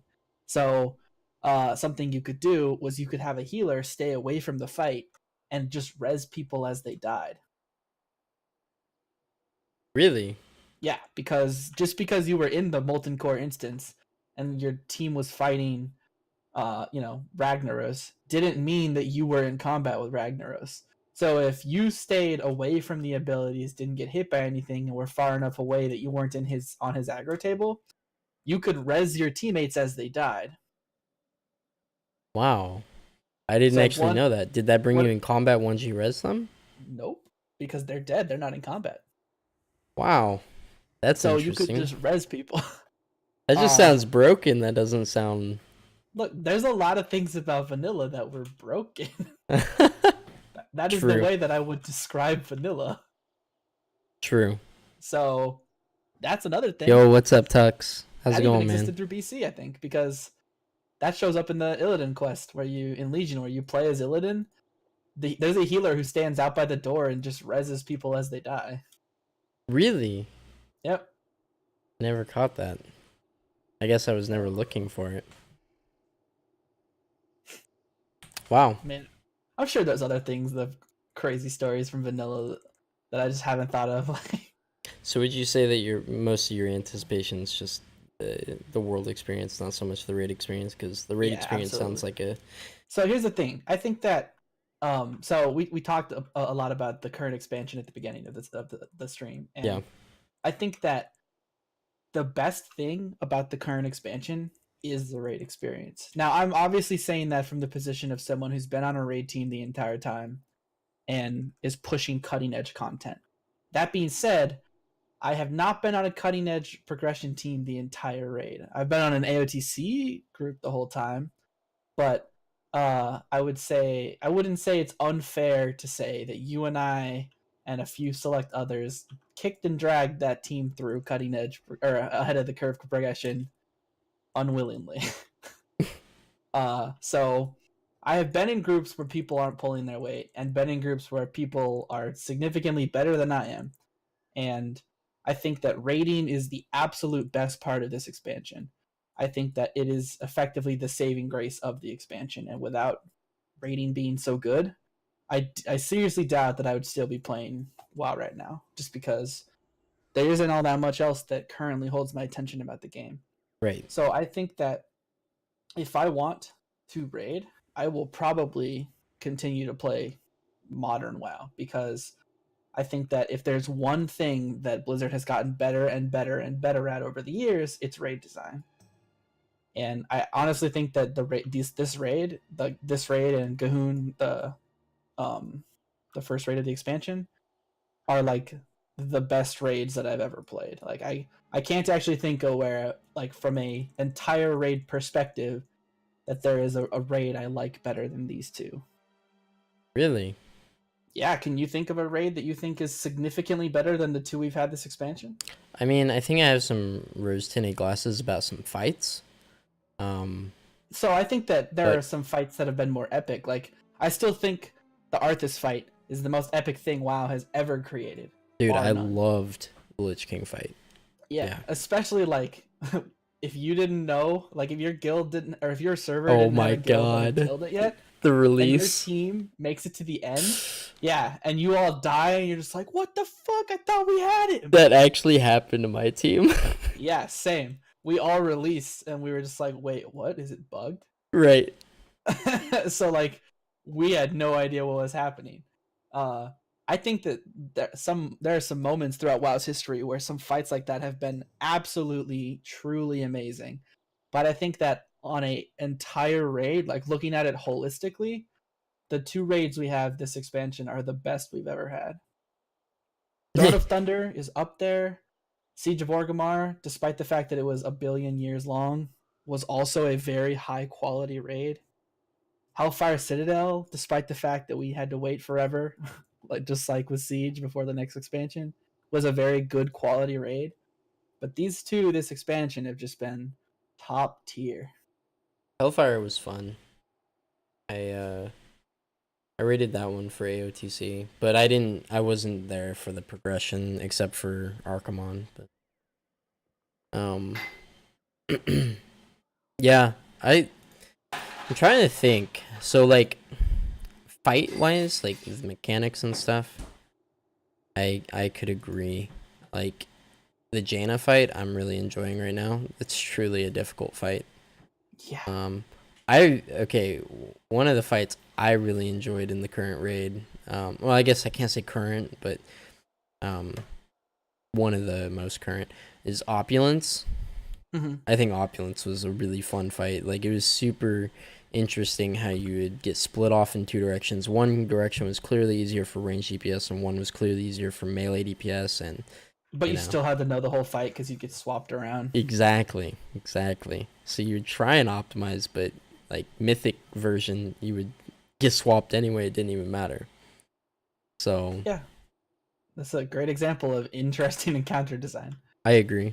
And even like if I had to like maybe I have a little bit of recency bias about the current two raids because I've been raiding such high end content with them. I mean, I think you can only really build up. I mean, I think that you can only build up a true appreciation for a raid if you play it at the top content. In terms of mechanics wise, lore wise, and like the epic feel of the raid, I think any except LFR, screw LFR, I hate LFR. I think any other one is fine, for casual players or maybe semi hardcore players, but for mechanics, Mythic difficulty is really where you can build up a true appreciation for the mechanics of the game. Yeah, I will agree that I think that you do get the most out of being at the highest level. Yeah, because I mean, heroic Stormwall wasn't that difficult of a fight, right? Mythic Stormwall was a ball buster. Mythic Stormwall, yeah, was that was intense. Just sidestep, guys. It's fine. Just stack in the pool for a second and get out. So hard to get your raiders to stand back in the shit. Yeah. No, but like even if I ignore the recency bias of like this most recent expansion, like and you rate as Feral Phoenix? Looking back at Legion, hell yeah, dude. Aside from Emerald Nightmare, massive respect for Feral Raiders, dude. Tomb of Sargeras, the Kill Jaden fight was so fun, difficult, fun. Even on heroic, it was difficult. Like. I did Emerald Nightmare, right? Like the weakest of the raids from the expansion had some cool fights. Like the spider fight where you're running from platform to platform, that was a lot of fun. Oh yeah, that was. Like Nighthold. All of the fights in Nighthold are just really cool. Like fighting a raid boss in the middle of a courtyard where ads are nearby and she could patrol over to them at any time and just make the fight chaotic is like some of this stuff was really interesting. And yeah, you go back and like I know that stuff like Sunwell Plateau and Black Temple were like really cool when they came out, and like I can imagine how cool it is to run up on Illidan when you've been chasing him the entire expansion, but the encounter design is just not there compared to like modern WoW. Like when they did Time Walking Raid for Black Temple, I did it with MQ, and it was just a numbers check. Like there was the mechanics were burn the boss, don't stand in the fire, don't put the ads together, and then don't stand in the fire. Like that was the three mechanics. That was it. Do you do enough damage before your tanks die? Like now, one raid that I didn't experience Burning Crusade raids at all because I wasn't max level at that time. Same. But I heard Karazhan was I've one of heard the good things best. about Karazhan. Yeah. Was it? Do Sure. you know if it was mechanically difficult, or was it also like the other ones where it was just kind of like an epic feel and the I think mechanics were subpar? I think that maybe Karazhan was where they started to flex their design muscles with encounter design. Like in Karazhan, you have stuff like the chess fight, which was an entirely unique raid experience at the time, right? Oh Every yeah, yeah. have you know what the chess fight is? Yes, yes, Everyone gets in chess pieces and like moves them around, and then Medivh would cheat and stuff, and like that kind of stuff sounds really cool. And like even going back and doing it just for farming, like you actually have to pay attention because the mechanics will still kill you if you aren't doing it right. right. Like I think Karazhan as the last raid of, oh no, Sunwell Hey, Plateau what's was up, the last Snappy? raid. I think Karazhan was the raid where they started flexing their like design muscles. And then most of Wrath, I would say they probably had a decent amount of like Wrath has pretty good raids, I think. Trial of the Champion was really cool. It was Old kind of War, dude. Ulduar is remembered by many Oh, as like a ridiculously good raid. I didn't even progress that far through Old War. I think I Yeah, killed. I think I zero key killed. per dog was like nearly impossible. Yeah, I think I killed Flame Leviathan, Ignis, and XT. I didn't even kill Razor Scale or anyone past that, dude. My kill was struggling back then, and Yeah, I think that vanilla just doesn't have it for me for raids. I think you're right, and I think I agree that the mechanics are just it's not the same, right? Um, obviously beating Ragnaros is epic, beating Nefarian's epic, beating Cthulhu is epic, right? But I say Cthulhu, whatever you want to pronounce it. Um, obviously, you know, they're epic, but I can agree the mechanics are not going to be the same level of difficulty. All right, what is your okay? This expansion, what is your favorite fight? This expansion, Yeah. um, as a mage, I really liked Conclave Tribunal because I was doing damage. I was constantly spell stealing stuff. I had to decurse the entire fight. I actually got to use Mage's full toolkit, which was extremely fun. That's actually true. You could even use Ice Block if you needed to stand outside the wound. Yep, which you could do it if you got targeted with the lightning to make it easier for everybody else. Like, Yep. No, that's actually really good. Yeah, I could definitely see why that's a fun one for you. That one was just hectic as a melee. To be fair, a lot of these are kind of crap for melee, but yeah. I enjoyed So I that think fight, but it was very I also hectic. I also think Mythic Cahoon was a favorite of mine just because Yahun?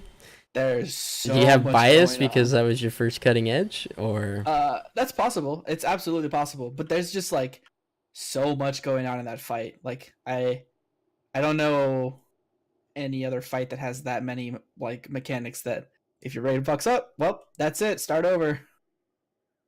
yeah, Like we had to start over that fight so many times just because of orbs that we had the first phase down to a science. Like after probably 40 or 50 pulls, we never failed phase one. Like we would get through it perfectly every time. But that's just because it was like we had it, like I said, we had it down to a science. Me and the other guy running the orb at the beginning would turn our orb in like 8 seconds. Like 8 seconds from start of fight to orb turn in. It was ridiculous. oh, for the rank one timing. I think our lowest was like 7.8 seconds, but that was really hard to get. Hold on one sec. Cat's being a turd. She's not being a turd anymore. I think from Old Year, one of the most unique fights was Mother. I really liked that one. Like Mother was cool.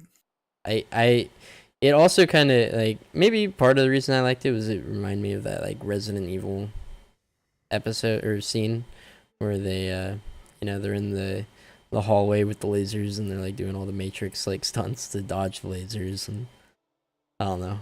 That's kind of what it reminded me of. I really liked that fight. I think it was an enjoyable one, even though it's frustrating with like a pug or something. It also felt kind of like a loot pinata for organized groups. That's true. It was a loot pinata, 100%. Talik and Mother were both loot pinatas.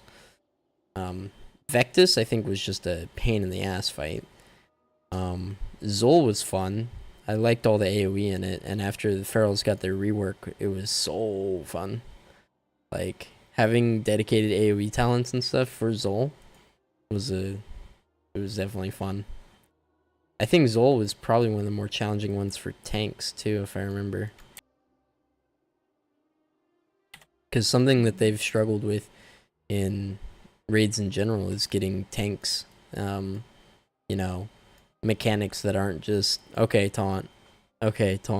Yeah. Like vanilla raids is okay taunt. Well, no, it was taunt. Is okay. Do you have 3 stacks of Sunder Armor? All right, you taunt. Yeah. All right, do you have 3 stacks of Sunder Armor? All right, taunt. Yeah. So I like how like in Zol they were giving them unique things with the ads. I don't know a whole lot about all the tank mechanics. I kind of just go off of what I'm hearing in the comms.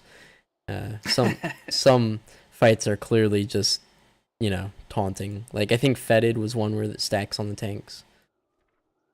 Well, no, that one was actually they had to stack right on top of each other, or they would get DPS killed. Oh, gotcha. Okay, so they had to Because stand. if they didn't stand together, then someone else would get cleaved, and if you weren't a tank, that would one shot you. Gotcha. I enjoyed Fetid because it was probably the closest thing to a patchwork fight.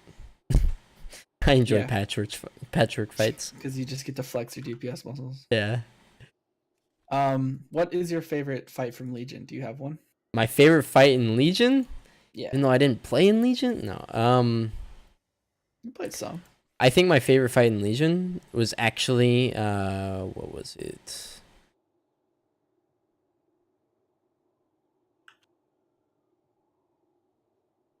Wait, why? Is it not in Nighthold? Where's Manaroth? Wasn't he in? I think in the Manaroth was in HFC. Oh, I was thinking HFC. Yeah, my bad. Manaroth was a really cool fight back then. Legion, my favorite fight. I guess the ones that like I experienced was Emerald Nightmare. Cenarius was a really cool one. I liked having to manipulate the wisps and the dragons and stuff. Exactly. I would say Cenarius was probably one of my favorites. Nithindra was kind of a sleeper. And then so I played Emerald Nightmare and I played Antorus. I would say in Antorus my favorite fight what was my favorite fight in Antorus? I really liked Argus just because it was unique. I liked the stack and then rotate. Brad, yeah. And then I don't know, it was also like an epic fight. And then I absolutely hated ENR. Like the tower defense boss. Oh my god. ENR was the most boring thing since Gunship. It was funny because we had like our highest DPS in that raid was Feral for that fight. Really? Jenga, yeah, dude, brutal slash. That man just destroyed meters. Yeah. ENR was, dude, it's the worst thing since Gunship. Did you play Gunship? Yep. Yeah, that was the loot pinata of Wrath. But I hear in Mythic ENR was not a loot pinata. It was actually really difficult. Yeah, because there was another mechanic with the spaceship. Weren't like the two most difficult fights in Antorus, weren't they ENR and Coven? It was Coven and Argus. Oh, was it? Yeah, because in Argus the knockback was increased by a lot. So if your team didn't stack perfectly, then your tanks would go flying off the map. Gotcha. So like even one person not being on the group, there goes the tanks. All right, let's reset. Agrimar was also a pretty cool fight. I liked the ad management in Agrimar. Like you'd CC half of them and then kill the rest. Mm-hmm. But I don't feel like Antor's had many fights that I was like super impressed with. What was the highlight of? I feel like I know what you're gonna say, but what was the highlight in terms of the raids and? Wait, I want to know what you're gonna what you think my answer is. I think you're gonna say hell yeah. Oh no, it's not actually. Oh really? It's Kill Jaden. Oh okay, okay. Kill Jaden was so difficult. I guess that Like, makes sense too. in practice, the boss is not absurdly difficult, but in execution, if even a single person, um, if even a single person does not execute their rotation or their like movement correctly, and a single Armageddon gets missed, it's a wipe.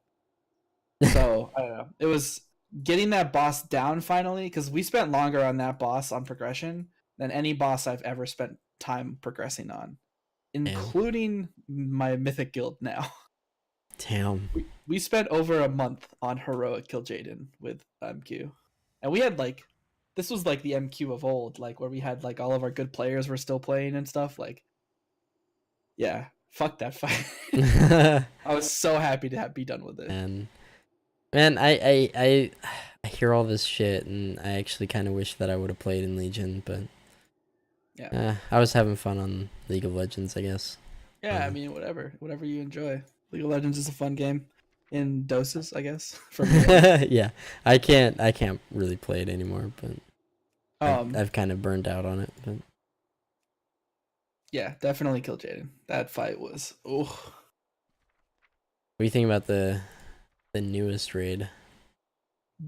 Battle for Desire? No, Crucible.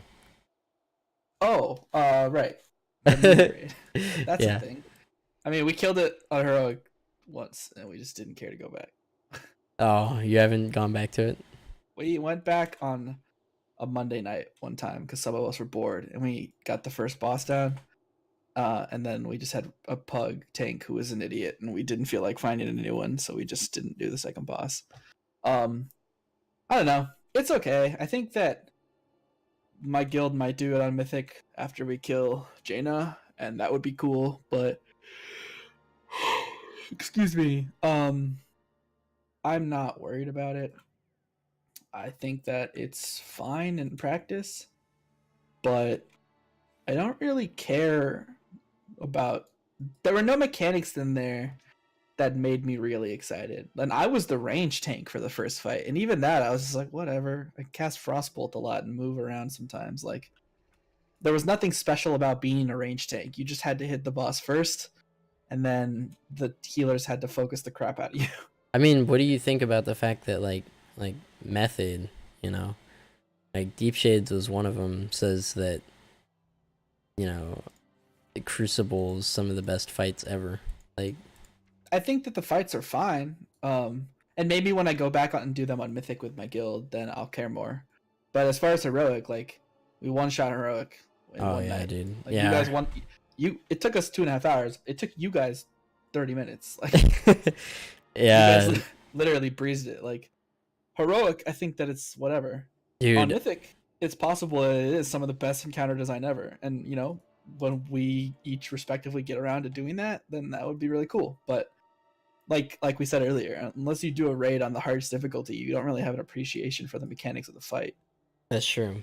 And that's something that I was actually so surprised about, because when the raid came out, I was super hyped for it. I was like, hell yeah, dude, 2 boss raid, this is gonna be really difficult.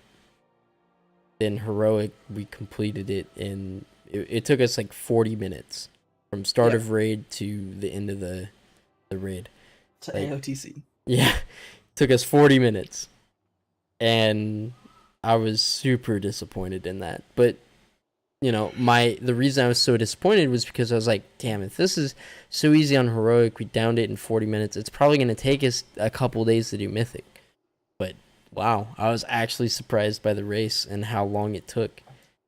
Yeah, I think that judging a fight based on its Heroic mechanics, like trying to estimate how hard it will be on Mythic, just doesn't ever really work. Sure. Like, yeah, I just think that you have to see Mythic itself, because sometimes the mechanic they add is just that stuff hurts more. Sometimes it's an entirely new mechanic, That's a good or point. sometimes it's a mechanic you've been dealing with the entire time, or you've been dealing with in a single phase, replicated across the entire fight, Right. and that Such can change as the dynamic of the fight so much. what was it, Zekvaz in Uldir? Yeah, or even Gahoon. Like Yeah. Gahoon, you have to run 2 orbs Oh together yeah, the whole every time. time, and you have the soak happening the entire fight as well. So Yeah. like there's so much going on in Gahoon in Mythic that was not going on in Heroic, that like it's there's no comparison between the two, I think. Yeah. Fair enough. I think one of the things I'm most impressed about though with the new raid is not how difficult the mythic was, because obviously it's gonna get nerfed by the time we get around to it. Right. Like it's already gotten some nerfs, but I'm really impressed with the direction that they took with the item, like the items that drop. Yeah, I have the trinket. It's really Like, hard to play around sometimes. yeah, but oh my god, dude, like that, it's so cool. Like Yeah. they really went a unique way about it, and I really appreciate that they did that. Um, like the trident is obviously not very good, except in really chaotic fights. We were just constantly 3 stacking it. Yeah. The gloves are really cool. They're an emergency heal, right? Like that's a utility button. I like it. The legs are just cool in general, right? They just passive damage. Do you know what the caster trinket is? Yeah, the one where you have to dodge the spears. Yeah, it's Dude, so I've impossible in seen close range fights. I've seen that shit. Oh my god. I would have so much fun with it. Honestly, so having that hard. trinket, I would be tempted to just play Boomkin, just for fun. Like it sounds so simple to dodge, but then like you get hit with it 5 times in a fight, and you're just like, "Am I actually disabled?" Yeah, Or I would. like, or like it'll proc, and you'll move out of the way, and you're like, "All right, I'm good for like 30 seconds," and then it will proc immediately again. You're like, "What? What? How?" I swear. Yeah, the proc rate on it's insane. Heat-seeking missiles. Oh man. Yeah, the Void Stone I think is a really cool like trinket as well. I've seen it screw somebody over, and I've also seen it been really clutch. So, like I saw a I think it was a Blood DK.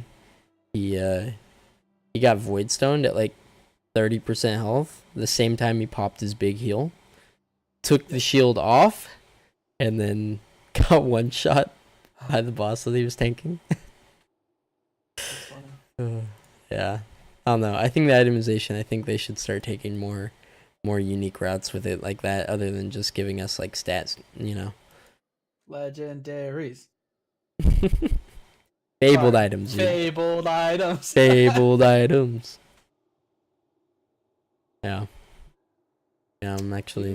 What are you most looking forward to for 8.2? I know we talked about the essences. We talked about some of the changes upcoming. I What do want you think? them. Okay, I want them to release what the feral specific essence abilities are gonna be.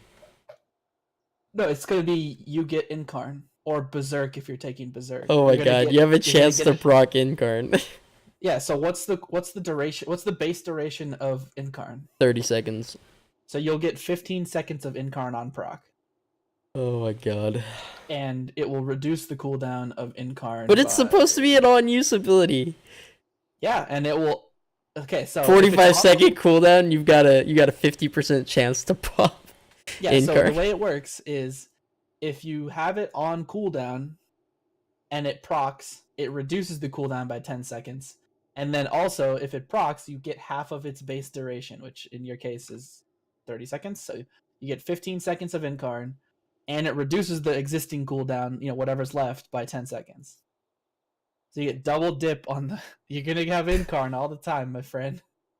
Wait, you're trolling me right now. This isn't actually it, is it? That's how it works. No, I'm talking about the spec specific ones though. The spec specific one always procs your DPS cooldown. For Demon Hunter, it's Metamorphosis. For Ret Pally, it's Crusade. For and Enhancement Shaman, it's Wolves. For Elemental Shaman, it's Fire Elemental. For you, it will be Berserk. Or if you take Incarn, doesn't that replace Berserk? I don't think that's necessarily true though, because the ones they released for Ret, right? The on use is a 3-minute cooldown, instant cast, and it says clear your mind and attune yourself with the Heart of Azeroth, increasing holy power generation rate by 100% and leech by 900 for 10 seconds. Let me pull up what you sent me. Because that's specific to Ret. So I think you're talking. I think I know what you're talking about though. The two essences are spec specific. Hold on. I think I know which one you're talking about, but we're talking about two different ones. Spec specific essences. Mm-hmm. These two essences are completely spec specific and will be covered in another post. Here's the example for Ret Pally. The second one, Vision of Perfection. Your spells and abilities have a chance to activate Crusade for 50% of the base cooldown. When Vision of Perfection activates, the cooldown of Crusade is reduced by 10 seconds. But Crusade isn't that just DPS cooldown? I thought that was Wings. Wings is replaced by Crusade if you take Crusade. Oh. And most DPS pallies take Crusade because it's a huge DPS buff. So you think that's gonna be the same thing for everyone? Yeah, because that's how it works for Demon Hunters. They get meta. Shamans get Wolves or Fire Elemental respectively. So I'm extrapolating to the other classes because I haven't logged into the PTR. Gotcha. Okay. I see what you're saying though. That's how it works for all of the ones that I know of. It gives Icy Veins for Frost Mage. Like, also the minor that's gonna be so funny in PvP. The minor cooldown is that it reduces the cooldown of your DPS ability. So for this case, for Pallies, it's Crusade. It has 16% cooldown reduction. In addition to the 10% you get, or 10 seconds every time it procs, in addition to the 15 seconds you'll get every now and then. Yeah. So Snappy, you're right. But if you talent into Incarn, I imagine it's gonna work for Incarn rather than Berserk. Like if you're not talented in Incarn, then it'll work for Berserk rather than Incarn. Does that sound right, Soul? Yeah. In the case where things modify your DPS cooldown, if you have a talent that replaces that cooldown, it always carries over to the talent. Dude, Snappy, I want that too. Snappy says he really wants to. Do you remember back when they first came out with Incarn and Mop? And it would like transform your cat into like an armored cat? Yep. Dude, I want that back. So Incarn is 3-second cooldown, right? Incarn, yeah, it's 3 minutes. Yeah, sorry, 3 minutes, not seconds. Sorry. So that reduces your cooldown to 150 seconds, so 2.5 minutes. And then it procs all the time. Can you imagine a arena where Feral has 100% uptime on Incarn? Yes. Clothies. Yes, I can. Clothies don't want to hear this one secret. Mages hate them. Yeah. Can't poly him. Guess I'll just die. Can't poly him. Can't root him. Guess I'll just die. Yikes. That'll be cool. I hope that's game breaking. Is that scarier though than permanently metamorphized Demon Hunters? I don't know. Yeah, that's a good point. Or but having 4 wolves running at you all the time. But think about it, dude. If you have the right Azerite traits as a Feral Druid and you got permanent Incarn, if you have triple Wild Flesh Running, triple Tiger's Fury, first of all, you've already got almost 100% crit on your shred because Incarn doubles the crit percentage of your, or crit chance of your shreds. Mm-hmm. So you're already at like 40%, 30% crit, so you go up to 60%, and then with Tiger's Fury it goes to 100%. And then Wild Flesh Running increases the damage of your shreds. Like, Yeah, but like Demon Hunters get lust when they use meta, and their abilities do double damage. Without crit, they just do double damage. But Feral Druids. No, I know you're a Feral player, but I think that sounds funny that Frost Mages get Icy Veins. Yep. Because you know what's funny about Icy Veins? You can dispel it. Yeah. Yep, you can spell steal it too. Feels bad, dude. Yeah, you get Icy Veins every, couple minutes. I'll take it. Yeah. Yep. It's the worst. What does BM Hunter get? They get Bestial Wrath. Bestial Wrath, yeah. That's already a minute cooldown though. Like, So that just means it's never gonna be down. oh my god, Jungle Cleave is gonna be Jungle lit. Cleave! Jungle Dude, are you Cleave is kidding me? gonna be lit. Turbo Cleave is gonna be even better. Four wolves that you have to deal with, and permanent recklessness arms warrior. Wait, do Arms Warriors still have Rec? I thought they used Avatar now. I think they have. I might Avatar be as a talent. completely wrong. I thought that they didn't have Rec anymore though. Or I maybe will- they took the downside of Rec away. I will check. Because Recklessness used to increase the damage that you took by a lot. I remember that. But yeah. Let me check. I will check my warrior. Even though I play Fury, I can walk over it real quick. But yeah, permanent Rec with no downside on it. I'm just thinking PvP is either gonna be amazing or awful, Yeah, exactly. depending on which class is the Super strongest. Resident Sleeper or super OP. Okay, I'm thinking rogues. What do rogues have? So would it work for Vendetta? So as an yeah, assassination? Vendetta is the assassination rogue one. Sure, but that's not a like a personal buff. That's a No, but that's their DPS cooldown. That's their only major cooldown at all. But then yeah, but they can't. Does that mean they could have more than one target Vendetta? No, because it's not Because every they put class it can up, keep right? It's a 100% of the 30-second duration. Yeah, the way assassination works is they play pooling play style, so they like build up all their energy and then they go huge burst, and then they have to wait. Right. Whereas like Demon Hunter and Enhancement Shaman just dump their resources constantly. Warrior cooldown is Blade Storm for arms now, Yeah, they don't have recklessness, I don't think. right? Hold on. They've got Avatar. They pop Avatar Bladestorm. I mean, they don't even do that in PvP. Really. No, Avatar Bladestorm. is a talent. So Right. it's gonna reduce. Oh, you're talking your- about their your- default. Yeah, their baseline cooldown, because Bladestorm doesn't replace or isn't replaced by Avatar. Yeah, Bladestorm's not a talent anymore. Yeah. Yeah. So it looks to me. So they don't have an on use like. They have Bladestorm. Bladestorm hits really hard, even in single target 4 arms. Sure, but in PvP, Bladestorm's usually just used for a mobility thing. It's rarely ever used for damage. I'm gonna unless... lose my headset for a sec. 1 sec. Okay.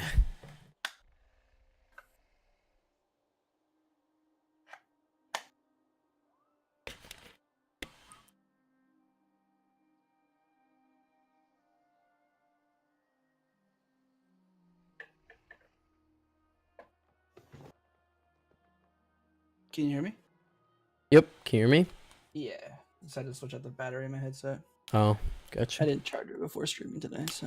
Rip. Yeah. So Warrior gets Bladestorm for arms, and Fury gets the crit chance ability. Gotcha. Ramp. Yeah, I Or didn't think that Warriors had Rec Recklessness. anymore because Yeah. I've not looked for Recklessness in forever. Fury has Rec. Does Fury have Rec? Yep. Okay.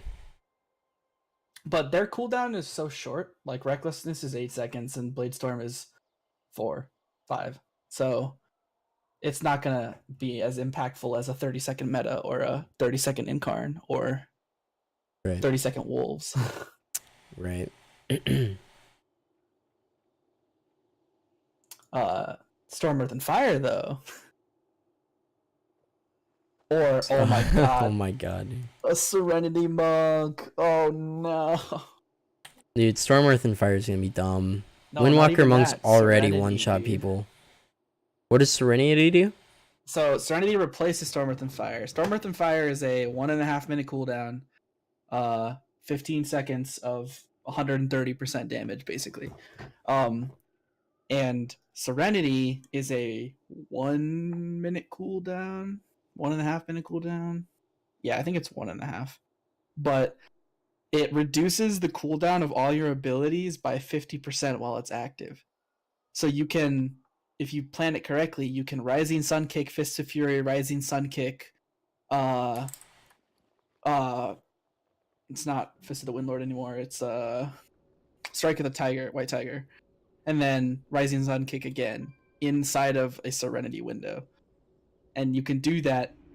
And that buffs the damage, right? 6 seconds. Yeah, it does 160% total. Okay. Well, Windwalker monks might win the whole dick measuring contest here. Yeah, that's gonna be dumb. And then like because it reduces the cooldown by half, right? So the cooldown on Fist of Fury is 20 or 25 seconds. I think it's 25, but it could be 20. Let's just go with 25. But Serenity reduces that by half. So if they cast it while they're in Serenity, that's only 12-second cooldown. So they can, and also when you activate Serenity, it cuts the cooldown in half of what it is at currently. So if there's 10 seconds left on Fist of Fury, it goes down to 5. So if they cast it with 5 seconds left on it, they cast it in Serenity, and then they cast it 12 seconds later. And they had cast it before Serenity 10 seconds before. So 3 Fist of Furies in 30 seconds. Wow. Windwalker's dumb. They're gonna nerf this shit, dude. There's no way they're letting this through. Windwalker's so dumb. No way they're letting this shit through, dude. Like, okay, Destro Warlocks, for example. Would it They get Infernal, so they get Infernal. Well, it wouldn't reduce Infernal, right? It would reduce Dark Soul is a talent. Not Dark Soul. It's their both their shield wall and their offensive. I guess Infernal is actually their offensive ability. Yeah, and then they have the 40% wall. Yeah, that stops their. Okay.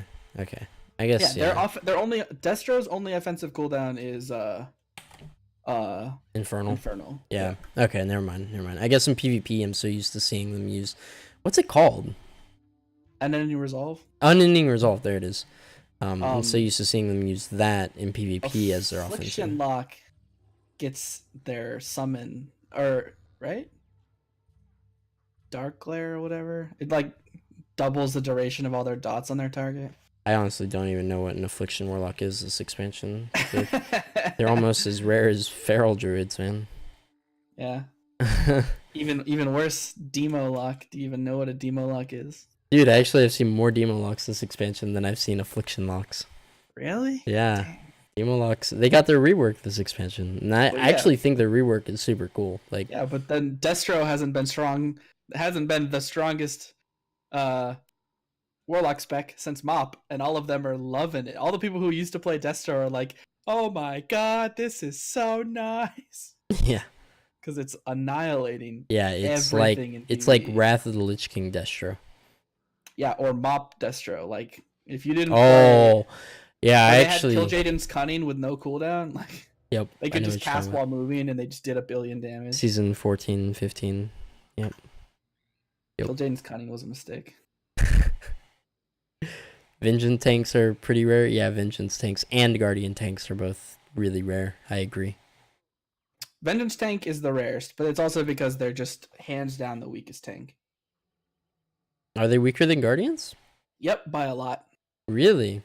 Because even when their cooldowns aren't up, bears just have so much health that they are fine. Because they take increased healing from healers too. So I guess that's true. Bears do have a shit ton of health. When I said that Vengeance is basically a Havoc Demon Hunter without Demon Spikes, it's true. Like, they just fall over. The optimal way to play Demon Hunter tank is to kite, and you can't kite in a raid. Yeah. Yeah, Guardians also do a lot of damage. In AoE they do, yeah. Yeah. But Warriors still do more. Sure, yeah. Warriors are basically just DPSs. You can't beat Thunderclap. Yeah. Avatar Thunderclap is silly. Yeah. They do instantly 100, 200k DPS. Yeah, I've been out DPS by a Prot Warrior at some points. Not every time, but sometimes it does happen. Like, if the mobs die fast enough, like, yeah, there's no chance. Well, you want to call it there? Yeah, I think that was good, little mini podcast. That was fun. Yeah, we should do it again. Yeah, I agree. We're gonna have to have stuff to talk about though. We talked about everything. We talked about everything. We kind of just like went with something and then we ran over everything. So Yeah. but cool. Yeah, man. All right. Well, I will catch you later, sir. All right, buddy. Catch you later. Thanks for the chat. Yep.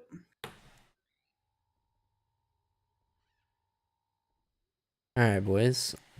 So that was my first attempt at doing a podcast kind of situation.